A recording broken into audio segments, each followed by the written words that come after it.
ഓരോ സ്ഥലങ്ങളിലെയും ഭക്ഷണങ്ങൾക്കൊക്കെ വ്യത്യസ്ത രുചിയാണല്ലേ.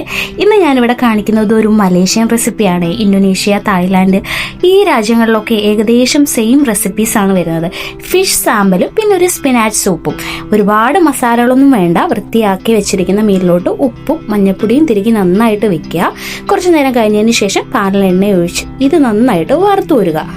നന്നായിട്ട് രണ്ട് വശവും നന്നായിട്ട് വറുത്ത് വരണം.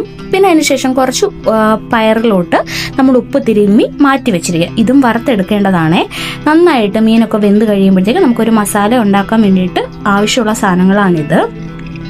ഒരുപാട് അനാവശ്യമായിട്ടുള്ള സ്പൈസസ് ഒന്നും ചേർക്കില്ല. ചില്ലി, വെളുത്തുള്ളി, ഇഞ്ചി അങ്ങനെയുള്ള കാര്യങ്ങളൊക്കെയാണ് യൂസ് ചെയ്യുന്നത്. ഇവിടെ ഗ്രമൻഡാസും നാരകത്തിന്റെ ഇലയും ഇല്ലാതെ ഒരു റെസിപ്പി ഇല്ല കേട്ടോ. എല്ലാ റെസിപ്പിയും ഇത് ഇൻക്ലൂഡഡ് ആണിത്.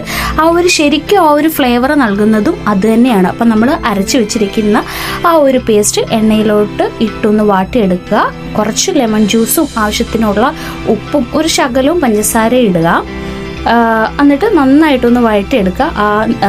എണ്ണയൊക്കെ ഒന്ന് തെളിഞ്ഞു വരണം. അതിനുശേഷം നമ്മൾ വേവിച്ച് വെച്ചിരിക്കുന്ന പയറും കൂടി അതിൻ്റെ കൂട്ടത്തിൽ ഇട്ട് കൊടുക്കുക. ഒരുപാട് വേവിയൊന്നും വേണ്ട. ഓൾറെഡി നമ്മളെല്ലാം നല്ലതുപോലെ വേവിച്ച് വെച്ചിരിക്കുന്നതാണ്. പിന്നെ വേവിച്ച് മാറ്റി വെച്ചിരിക്കുന്ന മീൻ അതിനകത്തോട്ട് ഇട്ട് കൊടുത്തിട്ട് ആ മസാലയൊക്കെ നന്നായിട്ടൊന്ന് പൊത്തി വയ്ക്കുക.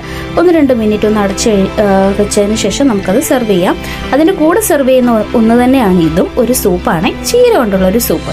നമ്മൾ ആ മസാല ഉണ്ടാക്കിയ വെള്ളത്തിനകത്തോട്ട് തന്നെ കുറച്ച് സവാളയുള്ളിയും 2 വെളുത്തുള്ളിയും പിന്നെ മസ്റ്റാണ് നാരകത്തിൻ്റെ ഇല, ലെമൺ ഗ്രാസ് ഉണ്ടെങ്കിൽ അതും ഇടാം. പിന്നെ ചീര, അരിഞ്ഞു വെച്ചിരിക്കുന്ന ചീരയും കൂടി ഇട്ട് നന്നായിട്ടൊന്ന് ഇളക്കി കൊടുക്കുക. ഒന്ന് വെന്ത് വെള്ളം പറ്റിയതിന് ശേഷം ഒരുപാട് വേവിയൊന്നും വേണ്ട. തീ ഓഫ് ചെയ്തതിന് ശേഷം നമുക്ക് തേങ്ങാപ്പാൽ ഒഴിച്ചു കൊടുക്കാം. തേങ്ങാപ്പാൽ ഒഴിച്ചതിന് ശേഷം പിന്നെ തിളപ്പിക്കേണ്ട, അത് പിരിഞ്ഞു പോവും. എന്നിട്ട് നന്നായിട്ടൊന്ന് ഇളക്കി ഒന്ന് സെർവ് ചെയ്യാം. ഈ ഒരു ഡിഷ്, അതായത് ഇത് നമുക്ക് ഈ ഒരു ഫിഷ് സാമ്പലും ഈ ഒരു സൂപ്പ് നമുക്ക് റൈസിൻ്റെ കൂടെയാണ് കോമ്പിനേഷൻ വരിക. അല്ലാതെ ഇത് മാത്രമായിട്ടും കഴിക്കാം കേട്ടോ. ആ ഒരു മസാലയ്ക്ക് പകരം കുറേ വേറെ തരത്തിലും നമുക്ക് മസാലയൊക്കെ ഉണ്ടാക്കാം. പലതരത്തിലുള്ള സാമ്പലാണ്. എന്തായാലും അടിപൊളി ടേസ്റ്റ്.